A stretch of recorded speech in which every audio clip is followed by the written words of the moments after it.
O que esperar do ano de 2020 para você que quer controlar suas finanças, começar a investir ou planejar sua viagem?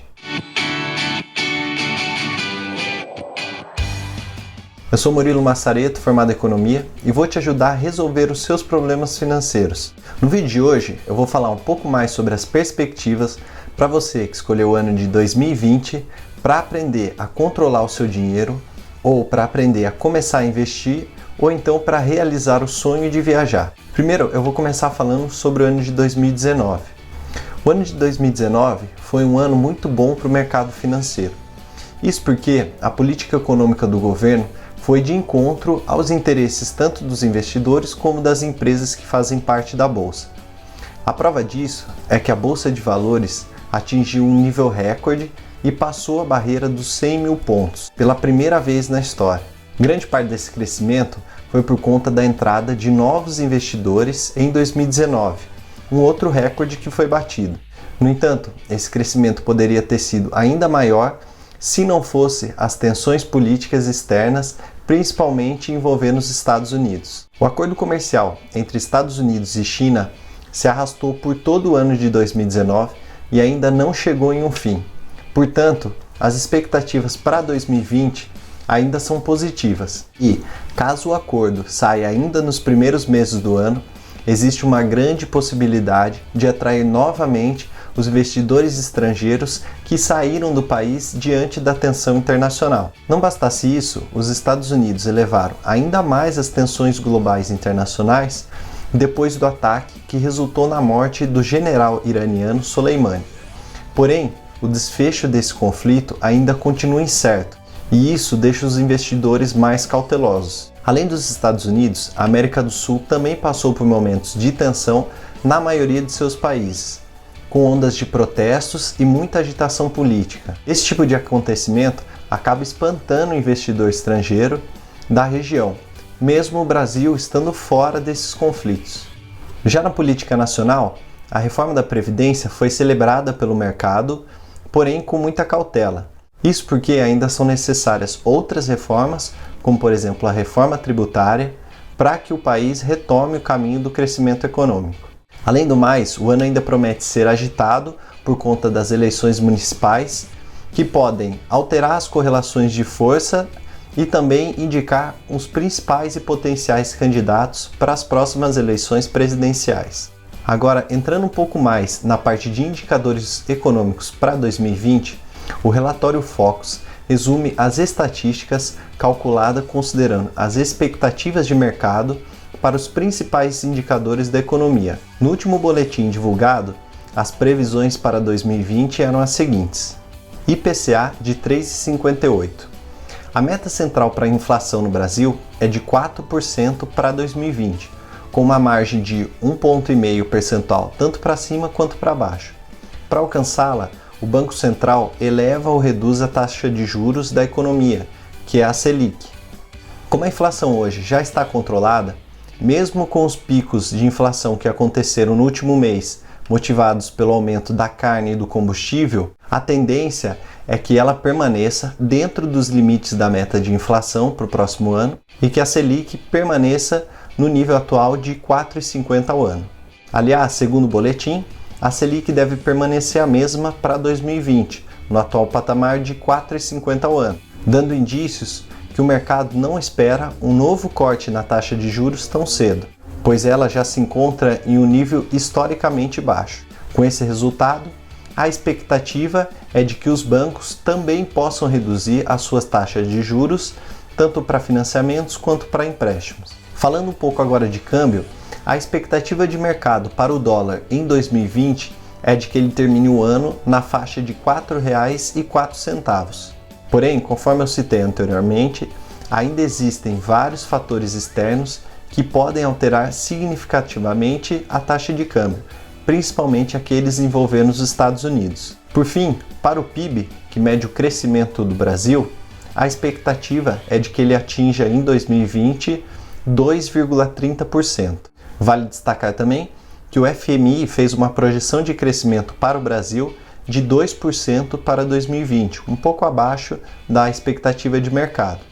Enquanto isso, A média mundial projetada pelo FMI é de um crescimento de 3,4% para 2020. Resumindo, percebe-se que o país possui um cenário muito favorável para o crescimento no próximo ano, pois a taxa de juros se encontra em padrões históricos muito baixos, a inflação permanece controlada, a economia se encontra com a capacidade ociosa de produção, ou seja, as fábricas têm muito potencial para produzir que não estão utilizando, e as empresas estão mais enxutas, após passarem por uma série de cortes e enxugamentos. Em outras palavras, espera-se para 2020 um ano de retomada do crescimento, capaz de trazer de volta os empregos e com muitas oportunidades de investimentos. Agora eu quero falar especificamente para aquelas pessoas que querem aprender a controlar o seu dinheiro em 2020.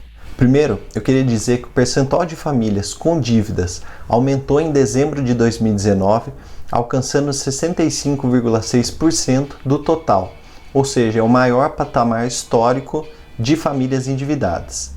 O cartão de crédito tem sido a principal causa de endividamento dessas famílias.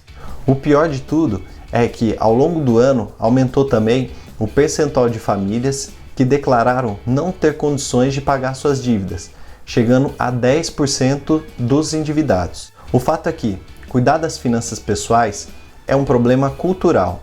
Isso porque os pais não ensinam os filhos a cuidar do dinheiro, a escola não faz o seu papel na educação financeira, ou seja, ninguém quer falar de dinheiro. Você já parou para pensar quantas brigas acontecem por causa de problemas financeiros? Quantas relações são abaladas por discordâncias relacionadas ao dinheiro? Ou então, quantas pessoas aposentadas que ainda precisam lutar para ter uma vida digna por falta de planejamento financeiro? E pior ainda, quantos planos não são adiados anos e anos por não ter o dinheiro suficiente e pela falta de planejamento? Então, se você escolheu mudar de vida nesse ano, saiba que não está sozinho, segundo a pesquisa realizada pela Confederação Nacional de Dirigentes Lojistas, a CNDL, e pelo Serviço de Proteção de Crédito, o SPC Brasil. Segundo eles, 49% dos brasileiros apontam que guardar dinheiro é uma de suas metas financeiras para 2020. Essa mesma pesquisa mostrou ainda que 78% dos consumidores fizeram cortes no orçamento em 2019 e 61% diz estar otimista com o cenário econômico para esse ano. E esse otimismo não é à toa, porque os indicadores econômicos acompanham essas expectativas. Em 2019, atingimos o menor nível da história da taxa básica de juros da economia brasileira, a chamada taxa Selic, chegando a 4,5% ao ano. A taxa Selic baixa e sem perspectivas de subir no curto prazo é uma excelente notícia para quem quer controlar o dinheiro. Primeiro, porque mostra um sinal de que a inflação está controlada, o que ajuda tanto no planejamento e previsão de despesas, e segundo, que essa taxa é usada como referência pelos bancos para definirem as suas taxas de juros para empréstimos e financiamentos para pessoas e empresas. Isso significa que, se a taxa Selic cai, os juros dos bancos também devem cair. Como eu falei antes, segundo o Boletim Focus, elaborado pelo Banco Central com as expectativas de mercado, a previsão é de que a Selic termine o ano de 2020 na mesma faixa que começou esse ano, em 4,5% ao ano. Portanto, se você tem dívidas, financiamentos ou parcelamentos com algum banco ou alguma financeira, essa é uma excelente oportunidade para aproveitar o crédito mais barato e renegociar suas dívidas pagando um juro muito mais baixo. Isso também serve para aqueles que começaram o ano no vermelho e precisam de um fôlego para pagar as contas de início de ano, pois podem pegar um empréstimo com juros muito baixos. Agora eu quero falar para você que quer começar a investir em 2020. Para quem já tem um controle financeiro e consegue poupar um dinheiro com frequência, mas ainda não começou a investir, a expectativa também é positiva. Isso porque a poupança é, historicamente, a queridinha dos brasileiros quando o assunto é investimento. Mas seu rendimento é um dos piores, mesmo quando comparado com outras aplicações de renda fixa, com riscos semelhantes, ou seja, muito baixos. Porém, com a queda da taxa de juros que vem ocorrendo no ano de 2019, o rendimento da poupança ficou muito ruim e muito baixo. Por exemplo, em 2019, o rendimento da poupança foi de 4,26%. No mesmo período, a inflação oficial do país, medida pelo IPCA, o Índice de Preços ao Consumidor Amplo, ficou em 4,31%, ou seja, 0,05% a mais que o rendimento da poupança. Na prática, quem deixou o dinheiro na poupança até ganhou um dinheiro, mas perdeu o poder de compra. Isso porque os preços em geral subiram mais do que o seu dinheiro ficou rendendo na poupança. Hoje, a taxa Selic está em 4,5% ao ano e a expectativa de mercado é de que ela permaneça nesse nível para o ano de 2020. Como a regra prevê que a correção da poupança seja de 70% dessa taxa, o rendimento da poupança hoje está em 3,15% ao ano. Só para você ter uma ideia, se você investir R$1.000 na poupança no começo desse ano, vai ter apenas R$ 1.031,50 no final do ano. O pior é que mesmo com esse rendimento muito baixo, a poupança ainda é a escolha de 9 em cada 10 brasileiros na hora de aplicar o seu dinheiro, segundo a Ambima. Ainda assim, temos 85% de brasileiros nela, com mais de 62 milhões de contas ativas, que totalizaram um saldo em dezembro de 2019 de 845 bilhões investidos na poupança. Mas isso está mudando, e a mudança começou no ano passado, onde o número de investidores cadastrados no Tesouro Direto até novembro tinha crescido 83%, e os investidores ativos, ou seja, aqueles que de fato investiram no ano, cresceram 56% no período, somando mais de 1,1 milhão de investidores. Certamente, os títulos do Tesouro Direto são o primeiro passo para quem desejar começar a investir, isso porque, além de ser o investimento mais seguro do país, mais até do que a poupança inclusive, ele é a melhor opção para você formar a sua reserva de emergência. Para se ter uma ideia, dos títulos públicos negociados via Tesouro Direto, o grupo dos menos rentáveis em 2019 valorizaram em média 6,74%, enquanto os mais rentáveis tiveram alta de 30,28% em média, ou seja, ganharam com folga da poupança. Mas o futuro mesmo está na Bolsa de Valores. Isso porque o número de investidores da Bolsa de Valores cresceu o dobro que levou 9 anos anteriores para crescer. O ano fechou com mais de 1.600.000 investidores, pessoas físicas, um recorde histórico. Isso porque agora o investidor precisa sair da zona de conforto que a poupança e os investimentos de renda fixa traziam alguns anos atrás para poderem conseguir um bom rendimento. Ainda assim, esse número de investidores representa somente 0,5% da população brasileira. Se você comparar, por exemplo, com os Estados Unidos, esse número chega a mais de 60%.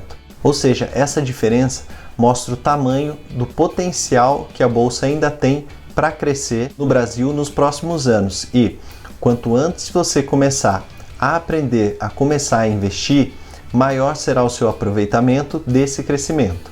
Para se ter uma ideia, enquanto a poupança rendeu 4,26% no último ano, o Ibovespa, que é o índice da Bolsa de Valores de São Paulo, principal indicador de desempenho médio das ações listadas, fechou 2019 com um crescimento de 31,58% no ano.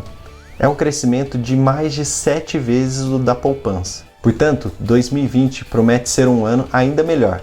E para quem deseja começar a investir, existe uma grande oportunidade nesse ano, caso as expectativas de mercado se realizem e caso não ocorram grandes choques tanto na política nacional como na política internacional. Por isso, você que ainda não começou a investir, deve abrir o quanto antes uma conta em uma corretora e começar a montar sua reserva de emergência aplicando em títulos do Tesouro Direto. Após a formação dessa reserva de emergência e com o conhecimento adquirido ao longo desse período, você deve começar a diversificar os seus investimentos, inclusive investindo na própria Bolsa de Valores, num fundo de investimento em ações, por exemplo. Mas não se preocupe, porque eu vou te ajudar nessa trajetória através de dicas e vídeos postados aqui no canal.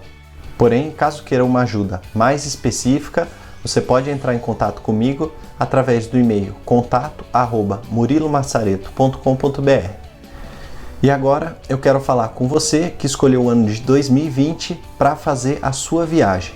Além das perspectivas positivas, tanto para quem quer controlar suas finanças, como para quem quer começar a investir, 2020 vai trazer muitas oportunidades de viagem. Isso porque praticamente todos os feriados serão prolongados. Ou seja, para quem ama viajar e para quem conseguir se planejar, vão ter oportunidades de viagem em praticamente todos os meses do ano. Para você ter uma ideia, com a permissão da cobrança do despacho de bagagem estabelecida no mercado, o Brasil ficou mais atrativo para aquelas companhias chamadas de low cost, ou seja, empresas com custo baixo. No ano passado, 3 delas já atuavam no Brasil: a Norwegian, que voa do Rio até Londres, a Sky Airlines, que voa do Rio e São Paulo para Santiago, e a Flybond, que conecta o Rio e Florianópolis a Buenos Aires. Como resultado, depois que a Sky Airlines começou a voar para o país, os valores cobrados para o trecho Rio-Santiago caíram 17%. Além disso, para as viagens de São Paulo a Santiago, as quedas foram de 17%. Já depois da chegada da Norwegian, os voos de Rio para Londres caíram cerca de 23%. Esses dados foram fornecidos pelo site de pesquisas de passagem Kayak. Se no ano passado foi bom, nesse ano a companhia aérea JetSmart começou a operar com 2 novos voos semanais entre Foz do Iguaçu e Santiago. Além disso, o governo brasileiro está atrás de 40 empresas estrangeiras aéreas para ingressarem no mercado brasileiro e aumentar a concorrência, fazendo com que os preços diminuam. Hoje, os voos nacionais são concentrados em apenas 3 empresas: Gol, Latam e Azul. Como resultado, a tendência é de que os voos no Brasil fiquem cada vez mais baratos e cada vez mais acessíveis, viabilizando viagens de longa distância para todos os bolsos. Com relação ao dólar, as projeções para o próximo ano ainda permanecem na faixa entre os R$ 4,00 e R$ 4,20. Isso porque existe uma certa tensão por conta do entrave comercial entre Estados Unidos e China, que ainda não chegaram num acordo. Além do mais, desde a morte do general iraniano Soleimani, existe um risco de guerra entre Estados Unidos e Irã que pode afetar o preço do dólar. Porém, independente do preço do dólar ou da política externa, existem milhares de opções para se viajar dentro do Brasil. Assim, basta um pouco de planejamento e pesquisa para você encontrar uma viagem que encaixe no seu bolso e atenda aos seus interesses. Portanto, a soma das novas empresas aéreas com os 10 feriados nacionais prolongados prometem um 2020 recheados de oportunidades de viagens, tanto nacionais como internacionais. Com isso, quem se cadastrou no curso de Planejamento Financeiro de Viagens que eu lancei em dezembro já saiu na frente e começou a planejar as suas próprias viagens. Caso você tenha perdido essa oportunidade, nos dias 10, 12 e 14 de fevereiro, eu vou fazer uma semana especial com conteúdo sobre planejamento de viagens. Serão dicas valiosas para você colocar em prática ainda esse ano e aproveitar pelo menos um dos feriados prolongados. Se você gostou desse vídeo, não esquece de deixar o seu like e se inscrever no canal, porque nas próximas semanas eu vou postar muito mais conteúdo sobre controle financeiro, investimentos e planejamento de viagem. Até o próximo vídeo, tchau, tchau!